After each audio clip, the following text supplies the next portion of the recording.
চেন্নাইয়ে gas leak, কারো বমি বমি ভাব হয়, বমি হয়, কেউ আবার সংজ্ঞাও হারিয়ে ফেলেন। মঙ্গলবার গভীর রাতে উত্তর চেন্নাইয়ের এন্নোরে একটি সার উৎপাদন কারখানা সংলগ্ন এলাকায় অনেকেই আচমকা শ্বাসকষ্ট এবং অন্যান্য অস্বস্তি অনুভব করেন। অন্তত 25 জনকে হাসপাতালে ভর্তি করতে হয়। পরে জানা যায় রাত 11:15 নাগাদ করমণ্ডল ইন্টারন্যাশনাল লিমিটেডের একটি পাইপ ফুটো হয়ে গিয়ে বাতাসে অ্যামোনিয়া গ্যাস ছড়িয়ে পড়েছিল। আর ওই ঝাঁঝালো গ্যাসের জেরেই অসুস্থ হয়ে পড়েন বহু এলাকাবাসী। তবে বুধবার দুপুরের মধ্যেই পাইপের ওই ত্রুটি মেরামত করে নেওয়া হয়েছে এবং সার কারখানাটিতে স্বাভাবিক অবস্থা ফিরে এসেছে বলে জানিয়েছে করমণ্ডল ইন্টারন্যাশনাল লিমিটেড। তামিলনাড়ুর পরিবেশ এবং বন বিভাগ জানিয়েছে অ্যামোনিয়া গ্যাস লিকের ফলে মঙ্গলবার রাতে এন্নোরের বিস্তীর্ণ এলাকায় তীব্র ঝাঁঝালো গন্ধ তৈরি হয়েছিল এবং কারখানার কর্মীরা হঠাৎ দেখেছিলেন পাইপলাইনের চাপ অনেকটা কমে গিয়েছে।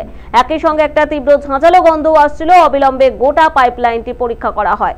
দেখা যায় এক জায়গায় পাইপলাইন থেকে গ্যাসের বুদবুদ বের হচ্ছে। ওই ফুটো ধরা পড়ার পরেই অ্যামোনিয়ার পাইপকে কারখানার সিস্টেম থেকে বিচ্ছিন্ন করা হয় আর তারপর দ্রুততার সঙ্গে মেরামতের কাজ করে স্বাভাবিক অবস্থা ফিরিয়ে আনা হয়েছে। স্থানীয় বাসিন্দাদের মধ্যে যারা অসুস্থ হয়ে পড়েছিলেন তারা সকলেই নিরাপদ রয়েছেন বলেও খবর।